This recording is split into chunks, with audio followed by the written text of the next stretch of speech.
Ce soir, on s'est réunis pour parler d'unité, pour parler de la vitalité, pour parler des femmes juives, pour parler de la Géoula. Je suis tombée tout à l'heure dans ma lecture sur un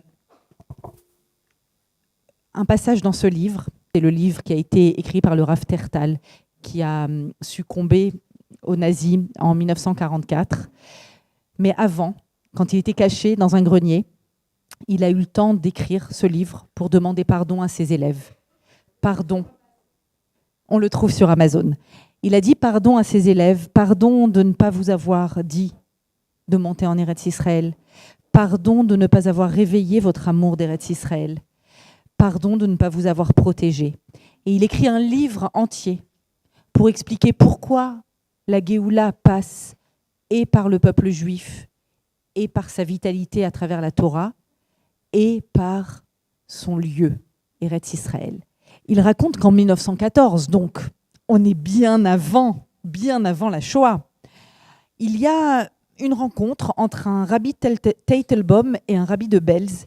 Et le rabbi Teitelbaum dit au rabbi de Belz, Rabbi, il faut absolument que vous demandiez que les Juifs fassent teshuva pour hâter la Géoula parce qu'ils sont en train de souffrir partout. Ils souffrent là où ils sont, ils souffrent. Ils ne savaient pas encore ce qui nous attendait. Et le rabbi lui répond pas du tout. Lorsque le Mashiach viendra, les Juifs se repentiront. En attendant, il est primordial, dit-il, que les Juifs s'aiment les uns des autres. S'aiment les uns les autres. Il convient d'aimer le plus simple des Juifs, le plus petit des Juifs comme soi-même. Il convient de susciter l'union et se garder de tout ce qui peut causer la désunion. Puis il développe. Quand on dit faites teshuva, en fait, on active dans le ciel une force qui s'appelle Midat Hadin. Quand on dit aimez-vous, ce que faisait le rabbi sans arrêt, entre autres, quand on dit aimez-vous, on active dans le ciel la force de la Géoula. C'est cette force-là que je voudrais que ce soir, on active tous ensemble. Il y a une personne que j'ai découverte il n'y a pas longtemps, à travers une épreuve innommable qu'elle a vécue. Pour moi, cette personne incarne l'amour du Ham Israël, l'amour d'Eretz Israël et l'amour de la Torah. Et elle est venue ce soir jusqu'à Paris pour nous montrer que les femmes d'Israël choisissent la vie.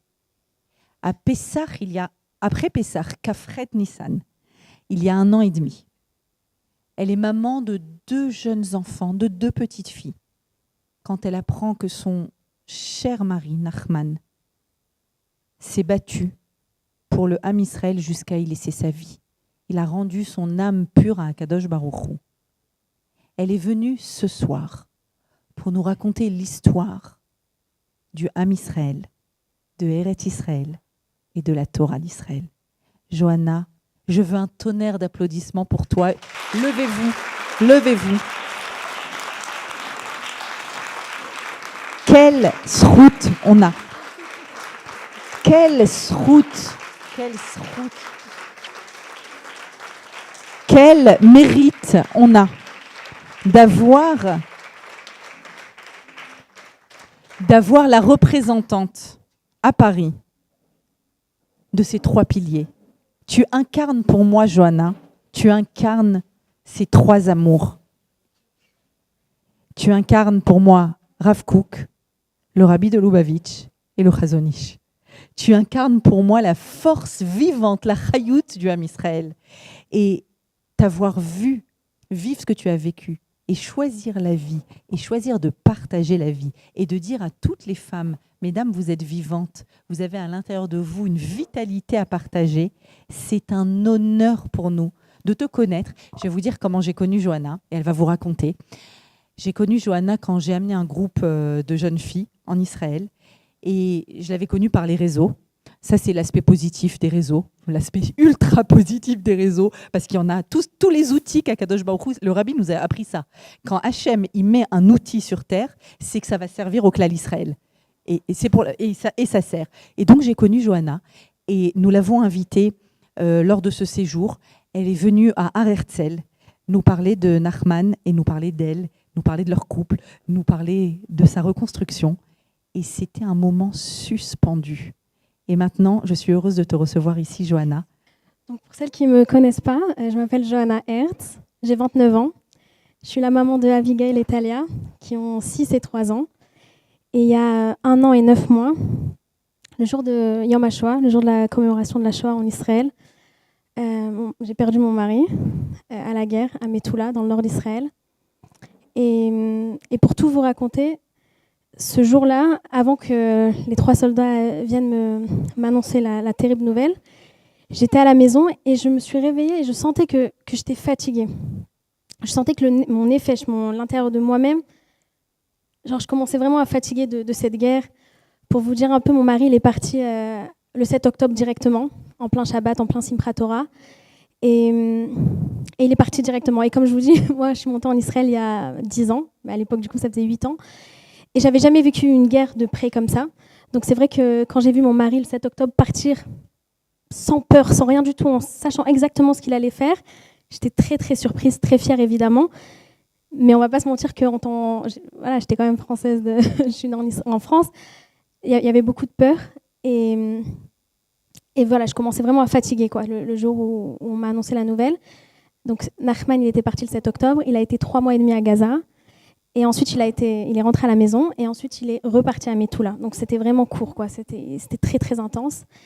Et donc ce lundi 6 mai, voilà, j'étais fatiguée. Et je me suis dit, je me revois encore me dire, Johanna, vas-y, lève-toi, débarrasse la table. Mes filles, elles venaient de manger le repas du midi. Et voilà, je me rappelle vraiment me dire, secoue-toi. Et je me lève. Et là où on habitait, on a déménagé entre-temps, il y avait une grande fenêtre et il y avait le portail. Et quand quelqu'un rentrait, j'entendais le portail et je voyais du coup les personnes qui venaient.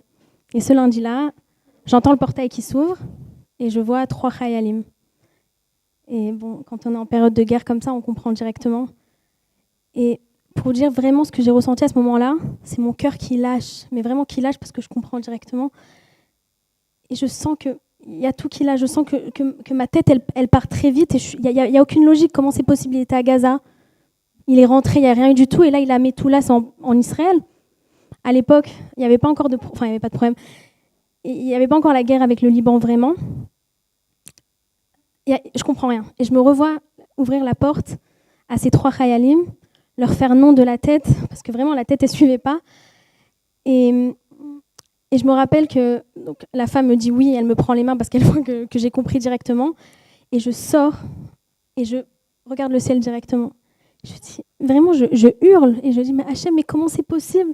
Comment tu me mets dans une situation comme ça? Il y a tout qui fuse, il y a tout, il y a les enfants, et je comprends pas, mais comment c'est possible? Après, on m'a expliqué que c'était un drone du Hezbollah qui était tombé dans la tente où Nachman dormait. Enfin, il allait dormir du moins. Et c'est très dur parce qu'à ce moment-là, je me dis, c'est fini.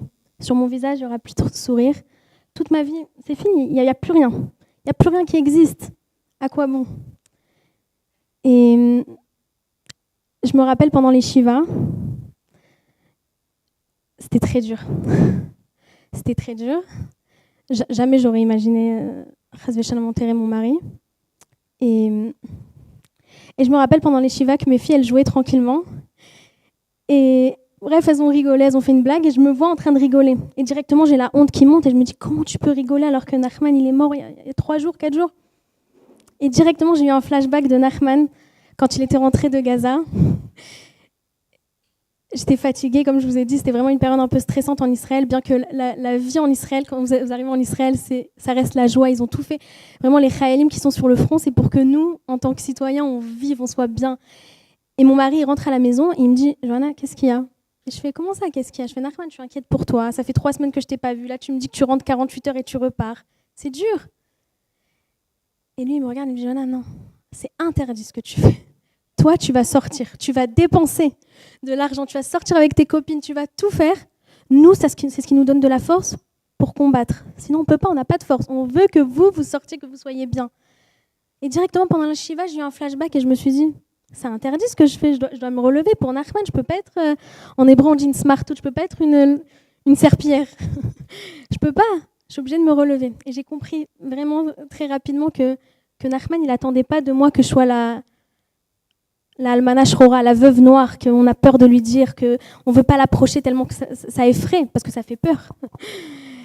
Et je me suis dit non, interdit. Pour Nachman, c'est interdit.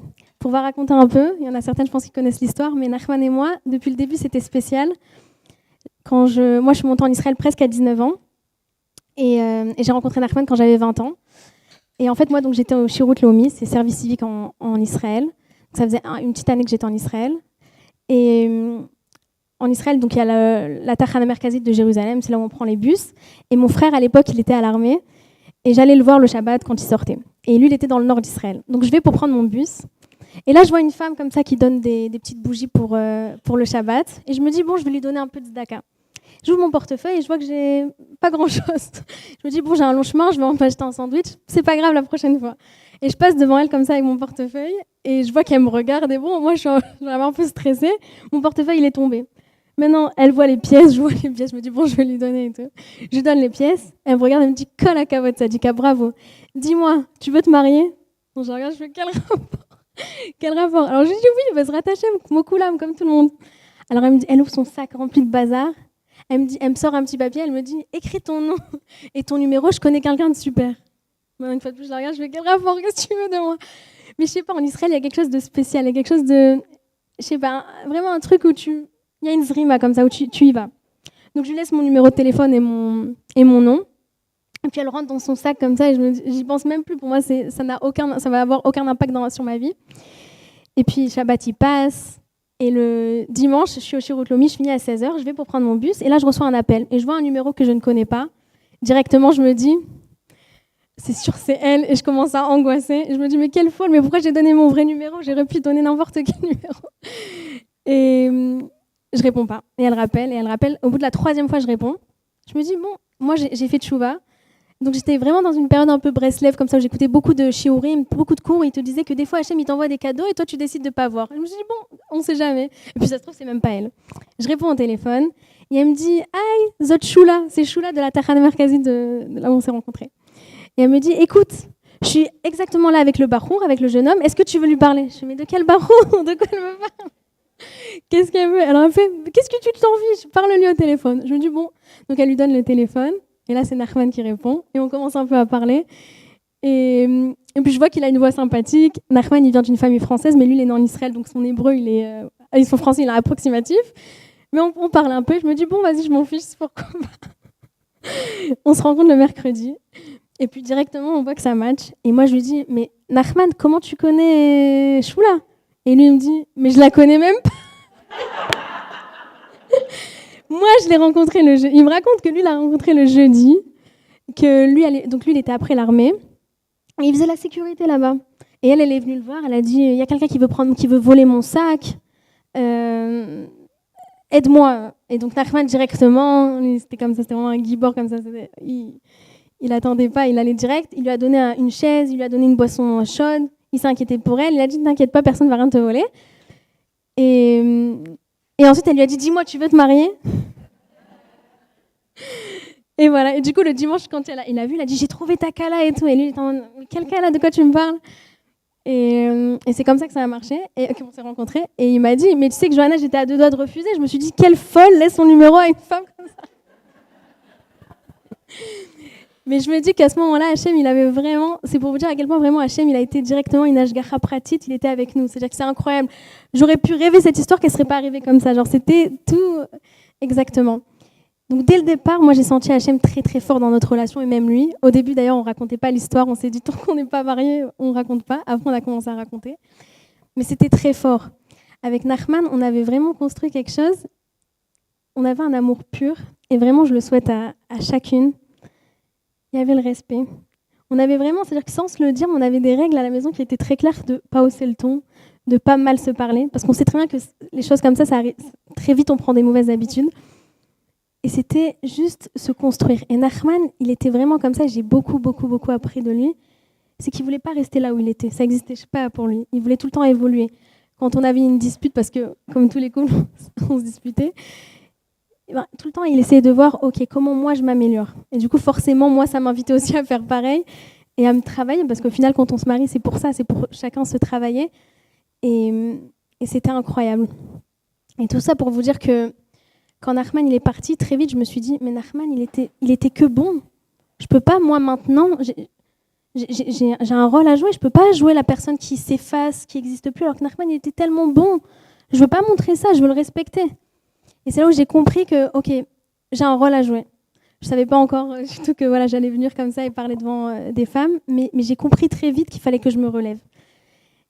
Et doucement, doucement, au fur et à mesure de tout ce deuil, en fait, parce que c'est un long processus et on va pas se mentir, je suis encore en plein dedans, mais je me suis rendu compte qu'à l'intérieur de moi, il y avait beaucoup plus de force que je pensais.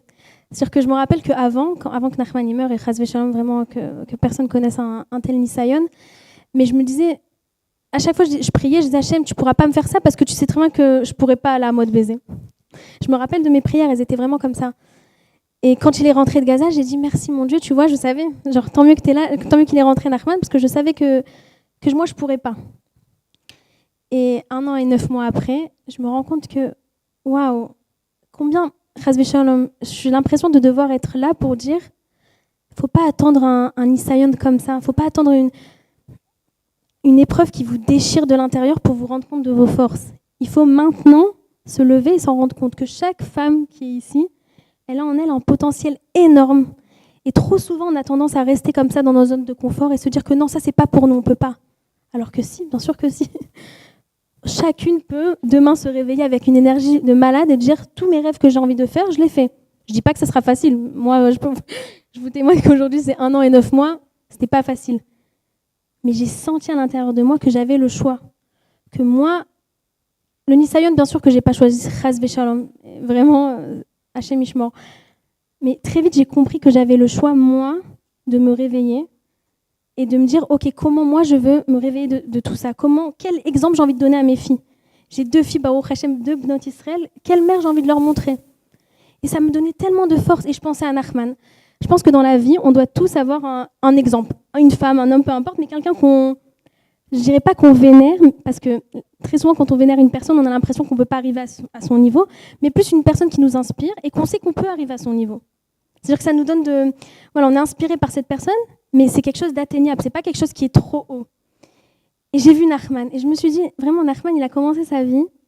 Si on doit chacun commencer avec un jeu de cartes, lui, il a commencé avec un jeu de cartes pas très bon. Et pourtant, il s'est jamais plaint.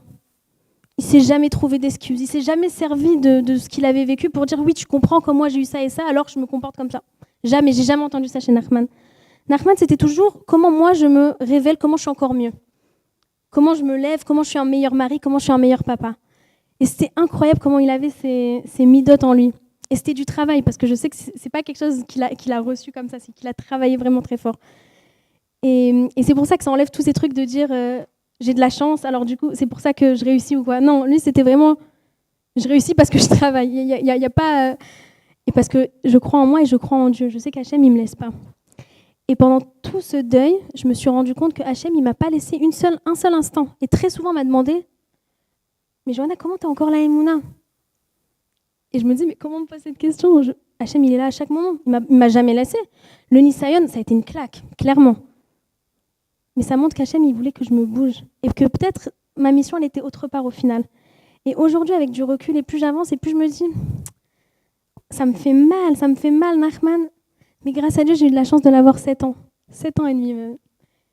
Et j'ai tellement appris, et il m'a tellement donné, et je suis sûre que moi aussi, on a tellement grandi ensemble que je me dis des fois, c'était trop pur pour que ça reste autant. Nachman, il y avait tellement en lui.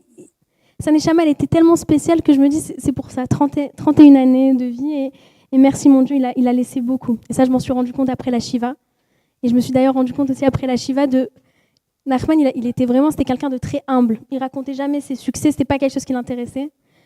Je me rappelle que moi, très souvent, je disais, ouais, Nachman, viens, on raconte à ta famille que tu as réussi ça et ça et ça.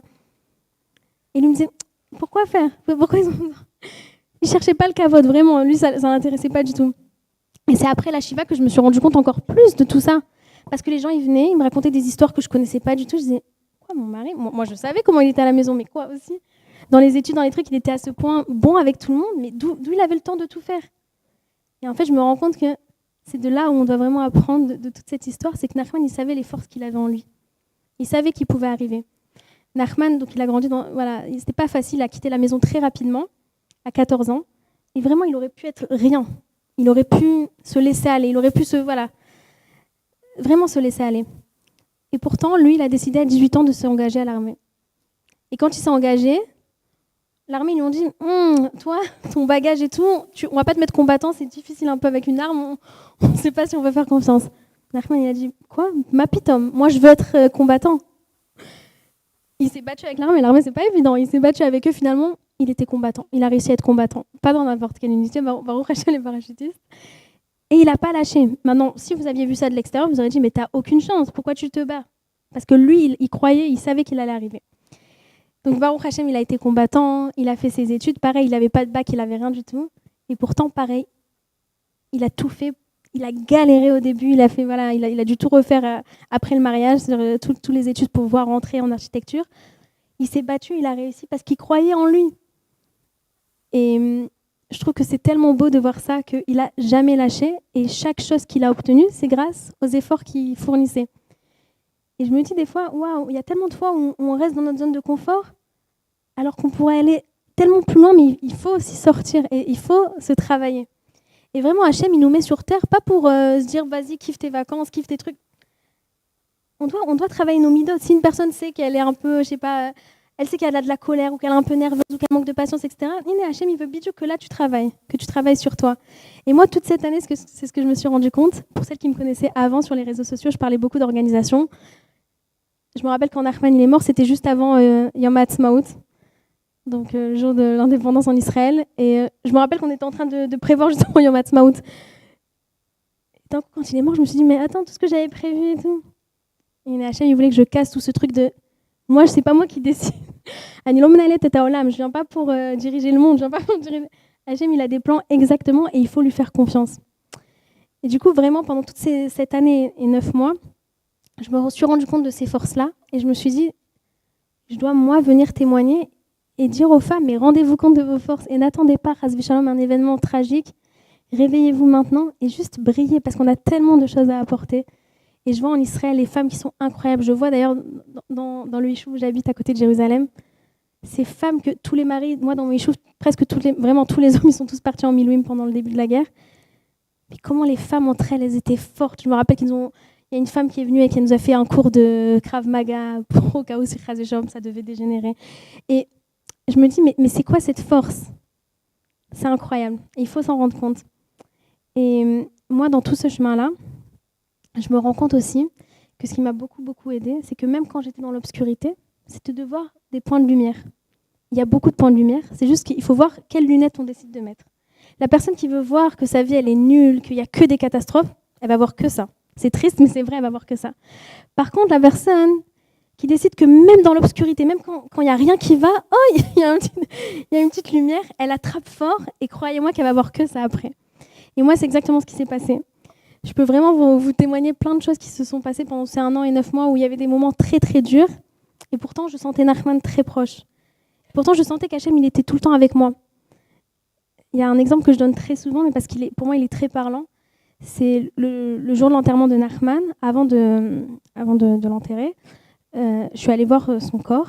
Et je crois que c'était le moment vraiment de ma vie entière le plus dur, et j'espère que ce sera le dernier moment. Mais je me rappelle bref, c'était dur à imaginer, mais moi, je voulais le voir parce que je me disais, je pourrais pas... Je sais que ça fera partie de mon deuil de me dire que, ok, ça veut dire que c'est sûr que voilà, c'était lui vraiment qui est parti. Et je me rappelle qu'avant de voir son corps, j'étais effrayée. Et le monsieur qui l'avait nettoyé, le Rav, il vient vers moi et il me dit, voilà, je veux juste te dire que dans la poche de Nachman, il y avait une petite photo de toi et de lui. Et j'étais dans un état, c'est-à-dire lamentable, mais là, d'un coup, lui, il me rappelle de notre amour, en fait. En 2 secondes, il me rappelle, genre, regarde, Jonah, c'est triste, c'est tout. Bien sûr que c'est horrible. Mais regarde, vous, t'étais avec lui dans la poche et jusqu'au bout, il t'a montré combien il t'aimait, combien c'était toi qui l'accompagnais dans tous les moments, dans toutes ses gardes, tout était avec lui. Et je me rappelle que sur le moment, je pleurais, mais d'un coup, j'ai mis un sourire et je me suis dit, mon Dieu, Nachman, même maintenant, tu me montres combien tu m'aimes. Il y a une autre histoire aussi. C'est après, quand j'ai reçu les affaires de Nachman, donc ça prend un peu de temps quand l'armée il te passe 2 gros, enfin même moi dans mon cas c'était 3 gros grosse boîte comme ça bleue avec une grosse Magen de David. Et avec toutes les affaires que Nachman il avait pendant la guerre, enfin pendant voilà, les Milouim. Et genre j'appréhendais vraiment de recevoir ça parce que si tu reçois ça kippa, il y a son odeur, il y a tout quoi. Bref, et donc je reçois ces boîtes et je me dis j'ai pas la force et tout. Et je vais pour les ouvrir.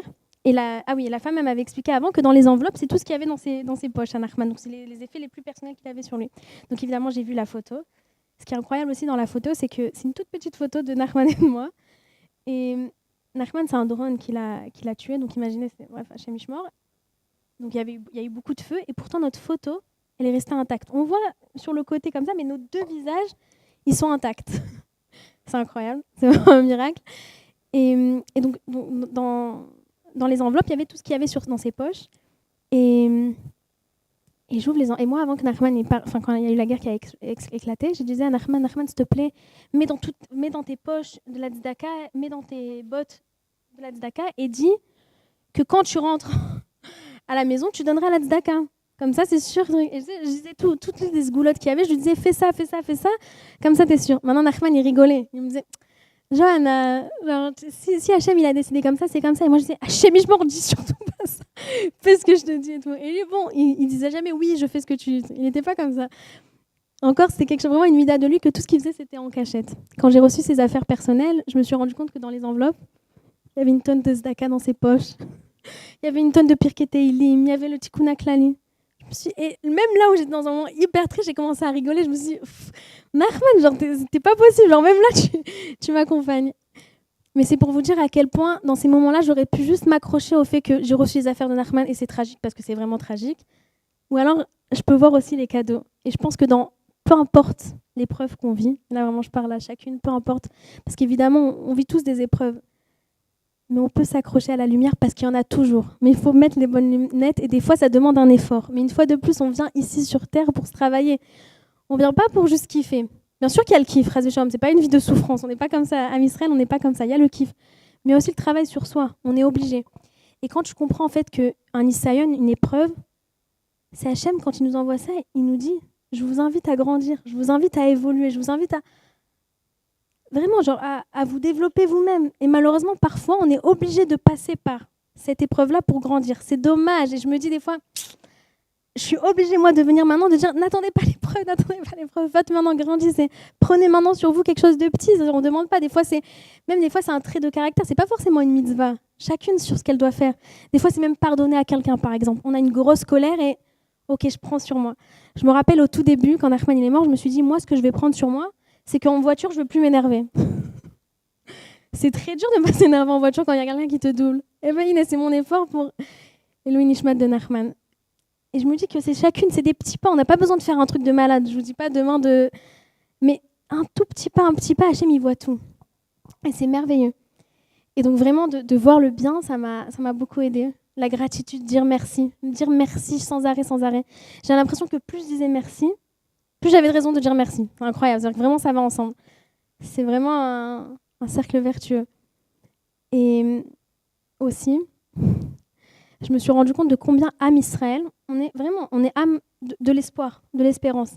C'est pas pour rien que vraiment notre hymne, c'est la Tikva. Vraiment, je me rends compte que vraiment, si je me mets à l'extérieur, je me dis ça va être tellement ennuyant, chiant pour nos ennemis de voir qu'on est un tout petit peuple et on essaie de tout le temps nous tuer.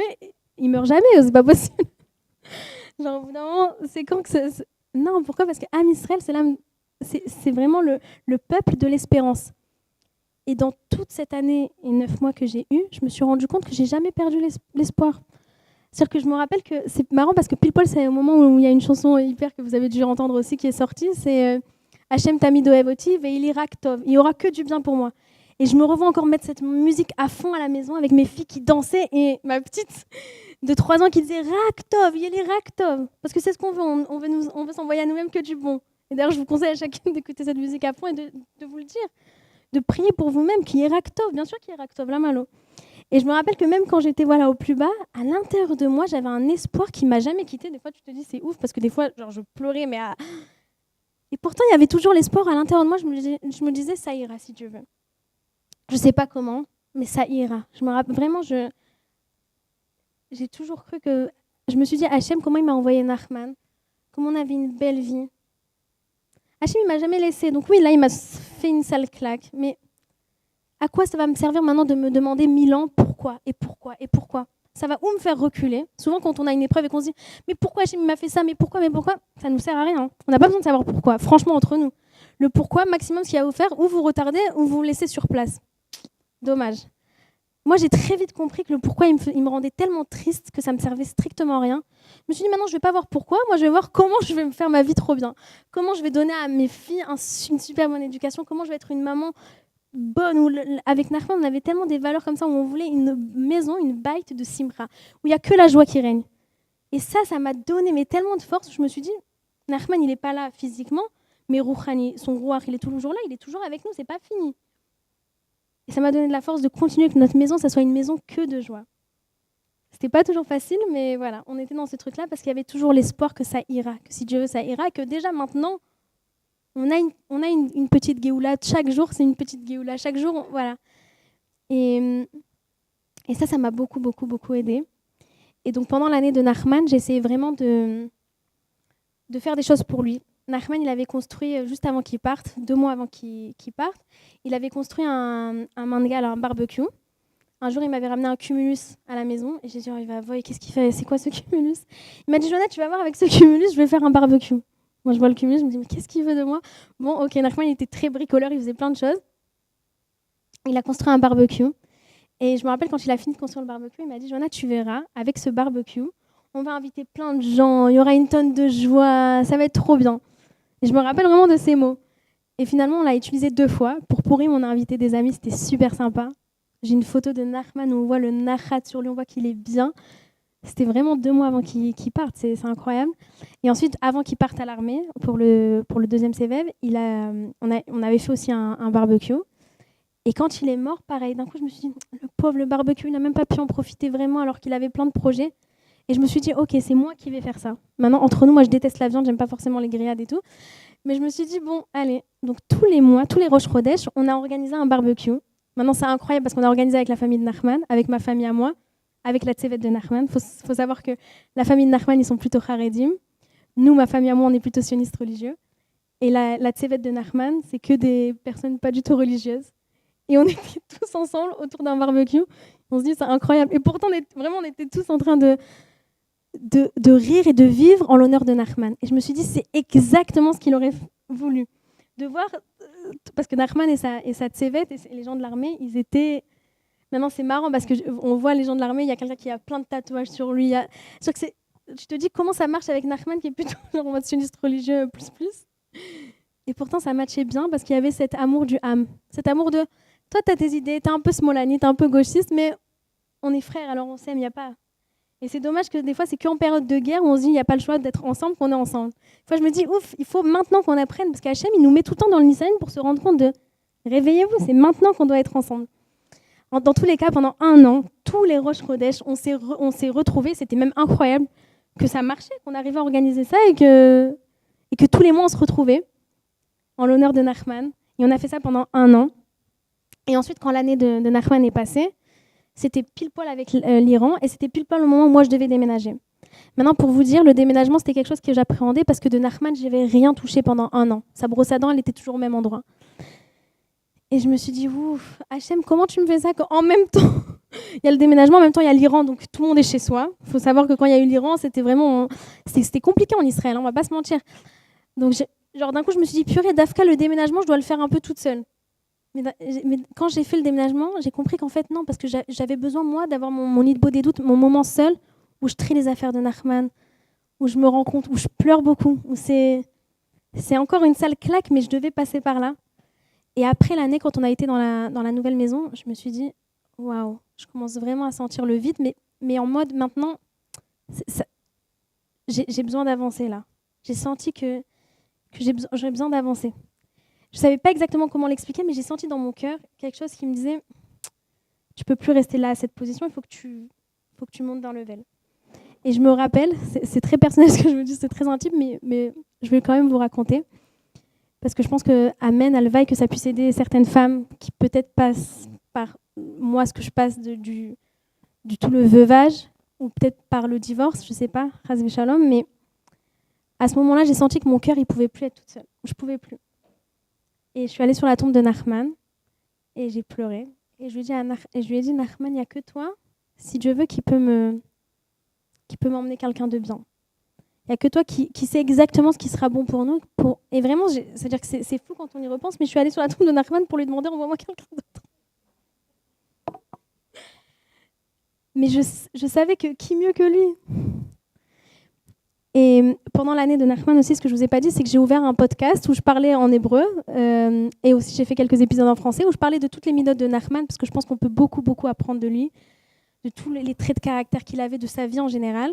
Donc j'ai fait des podcasts pendant un moment où je parlais vraiment de Nachman, de qui il était.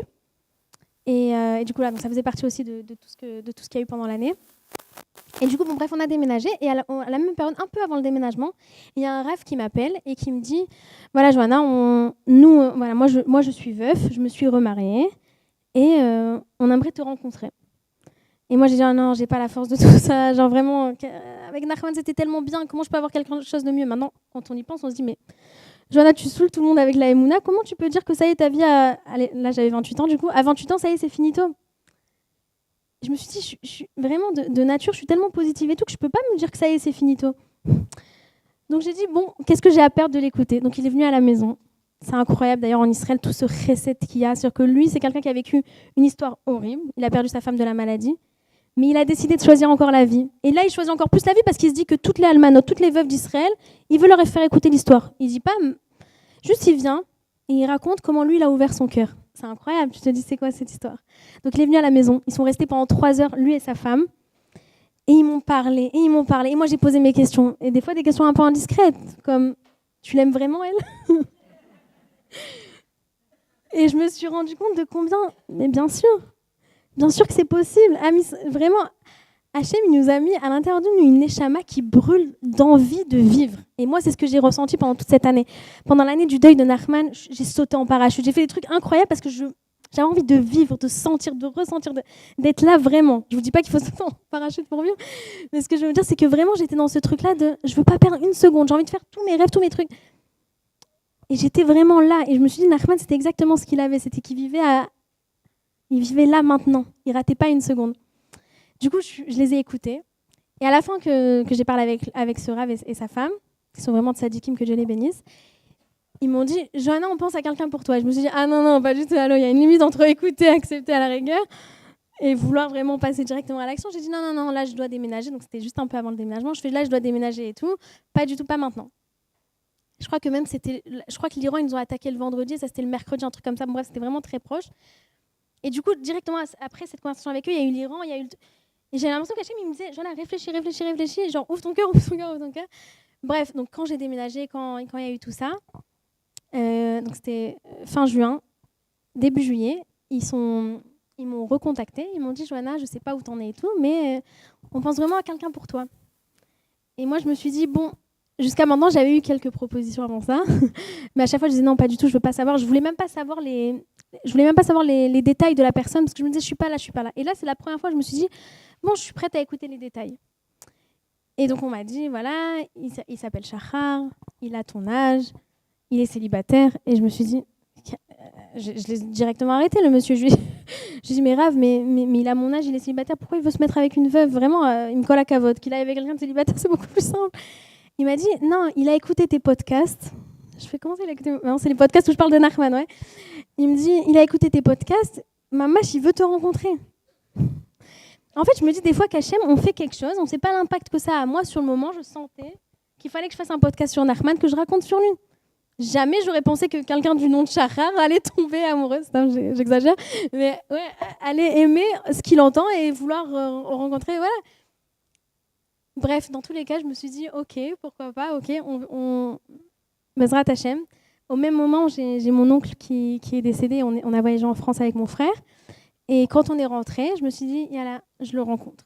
Donc je l'ai rencontré pour la première fois. Et je sais pas comment vous dire, mais quand t'es maman de 2 enfants, d'un coup de sortir en date, ça paraît complètement lunaire. Tu te dis, quel rapport? Genre, je couche les enfants, et puis en plus, je sors encore plus quand t'es veuve, tu te dis, qu'est-ce que je fais? Genre, est-ce que c'est... Genre, c'est aux limites où tu te remets en question en mode, regarde, je suis pas en train de de faire quelque chose d'interdit.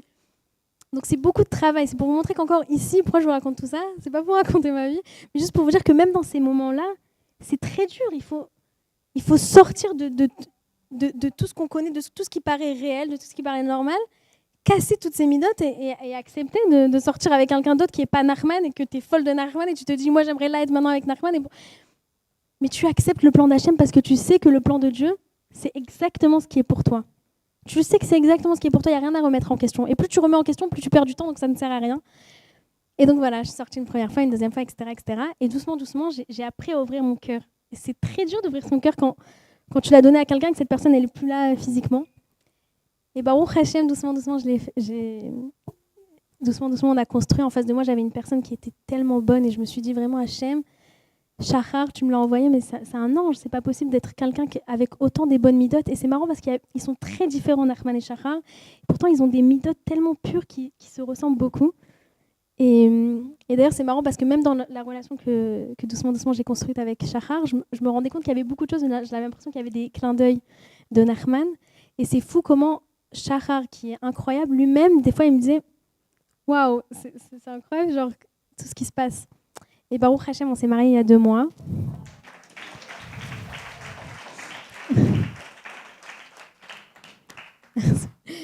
On s'est mariés il y a 2 mois et Shachar sous la roupa, pour vous montrer comment en Israël, et vraiment je pense que c'est même pas qu'en Israël, je pense que c'est tout le peuple d'Israël, on a à l'intérieur de nous, mais il faut se rendre compte de tout ça, on a à l'intérieur de nous des midotes, mais des traits de caractère tellement puissantes, tellement bonnes, que Shachar sous la roupa qui se marie avec moi, qui accepte déjà tout ça, c'est beaucoup quand même. Si je me mets juste à sa place, c'est pas évident. Sous la roupa, il parle de Nachman et il lui dit merci, il lui dit qu'il sera toujours dans notre foyer. Est-ce qu'on se rend compte de c'est quoi Am Israël? Et c'est quelque chose qui est en chacun de nous. Au tout début, je vous ai raconté, Nachman, que c'est bien d'avoir qu'une personne nous inspire, mais il faut se rendre compte que la personne qui nous inspire, c'est quelque chose, un niveau qu'on peut atteindre. Et d'ailleurs, très souvent, quand on me fait des compliments, Baruch Hashem, je les accepte avec plaisir, mais c'est quelque chose qui est atteignable. Il y a rien de... Chaque personne ici peut arriver à des grandes choses, mais il faut qu'elle se rende compte de tout ça. Et du coup, vraiment, j'ai envie de conclure avec ce fait que chacun d'entre vous, vous devez vous rendre compte de ses forces et que Bezrat Hashem, on peut chacune arriver. Et peu importe là où on se trouve aujourd'hui, peu importe dans l'épreuve dans laquelle on est, parce que chacune, on vit des choses qui ne sont pas faciles. Mais on a à l'intérieur de nous toutes les forces pour arriver à se relever. Mais pour ça, il faut y croire, pas perdre l'espoir et voir chaque bonne chose. Parce que ce que je peux vous dire, c'est que pendant toute cette année et 9 mois, vraiment, à l'intérieur de moi, je savais que ça allait aller bien. Maintenant, je ne vais pas vous mentir, c'est le tout début. Je suis en pleine reconstruction, il y a plein de choses. Mais Kholzot, c'est la première année de mariage. C'est une année où voilà, il faut mettre les fondations. Ce n'est pas évident tout le temps. Mais je sais, et je veux vraiment que vous aussi, à chaque fois, que peu importe l'épreuve dans laquelle vous vous retrouvez, vous dire « ça va aller ». Et même de poser votre épaule sur Hachem. C'est-à-dire que vraiment, de vous dire « il n'y a que lui ». Et moi, vraiment, c'est important pour moi de vous dire que Hachem, il ne m'a jamais lâché. C'est-à-dire que même quand j'étais dans l'obscurité de l'obscurité, plus bas que terre, il était là. Mais pour ça, il faut ouvrir les yeux et se rendre compte de la chance qu'on a de faire partie de ce peuple d'Am Israël. Et amen, que chacune d'entre vous trouve ses forces et toujours sorte de sa zone de confort pour aller encore plus loin si Dieu veut. Merci beaucoup.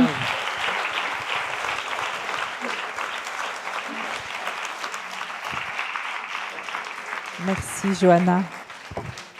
Merci Johanna. Je n'ai pas voulu t'interrompre parce que nous étions suspendus à tes lèvres.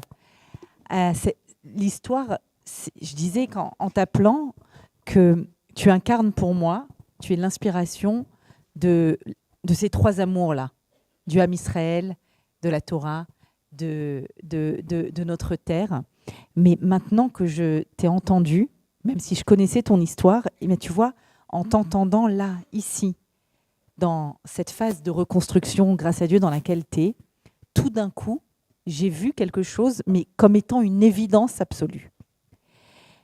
Nachman, vous le savez, ça signifie la consolation. Tu es venu nous consoler, nous toutes. Nachman parle dans ta bouche. Tu incarnes Nachman. En fait, quand on voit Johanna et Nachman, et c'est évident que Shachar est venu épouser Johanna et Nachman. Et tu connais sûrement, j'ai des frissons en vous le disant, tu connais sûrement cette Gemara qui dit que Rabbi Chia se promène avec les Chachamim et il assiste à un lever du soleil. Et il dit aux Chachamim, Karhi Geoula shel Israël. Tu sais à quoi ressemble la délivrance d'Israël? Au lever du soleil. Les Ayelet HaShachar. Ayelet HaShachar, Shachar en hébreu veut dire l'aube. Mais quelle aube? L'aube au moment, pour ceux qui ont déjà vu le lever du soleil à Masada, il faut le faire, il y a des petits rayons qui apparaissent bien avant que n'apparaisse le soleil. Et Rabbi Chia dit Kim'a, Kim'a. Un rayon après l'autre. Shachar, c'est le lever du soleil. On a beaucoup de chance d'être à Paris et d'assister, en ayant notre Johanna ici, d'assister au lever du soleil du Ham Israël. Ce que vous avez entendu ce soir, mesdames, j'ai des frissons. Vous avez assisté au lever du soleil du peuple d'Israël. Elle est comme ça, la Géoula. Si vous voulez savoir à quoi elle ressemble exactement à ça. Elle ressemble à une personne qui voit la douleur, qui vit la douleur, qui pleure la douleur et qui choisit la vie et qui ouvre son cœur. Plusieurs fois, elle a utilisé cette expression, mais unique. Apprendre à ouvrir son cœur. Et en vrai, Johanna, je me dis, dans tous les domaines de la vie, on doit apprendre à ouvrir notre cœur. On doit apprendre à ouvrir son cœur quand on a une belle famille qui débarque dans notre vie, par exemple. On doit apprendre à ouvrir notre cœur quand on découvre la Torah. Quand on n'a pas connu la Torah et qu'on la découvre, il faut ouvrir son cœur. Il faut ouvrir son cœur quand on a un nouvel enfant qui arrive, même si on l'adore. C'est un autre être singulier et on va ouvrir son cœur pour fabriquer un lien dans un travail, dans une nouvelle, dans un nouveau voisinage. Quand on fait ça à l'IA aussi, en nous la souhaitant à tous. Il faut apprendre à ouvrir son cœur. Et en fait, je crois que c'est ça que tu incarnes vraiment, Johanna. Tu incarnes la Ayelet HaShachar. Et je voulais te poser quelques petites questions, me faire le porte-parole peut-être de nous toutes. Est-ce que tu veux bien partager avec nous ce qui a fait qu'un jour, tu étais une jeune fille et tu as pris l'avion et tu as dit « j'y vais ».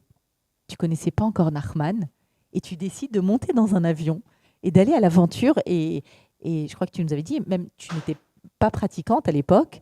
Et raconte-nous, si tu veux bien. Avec plaisir. Alors moi, pour vous dire, j'ai grandi à Bordeaux. Donc à Bordeaux, il y a une toute petite communauté juive. La vérité, on ne faisait pas du tout partie de la communauté.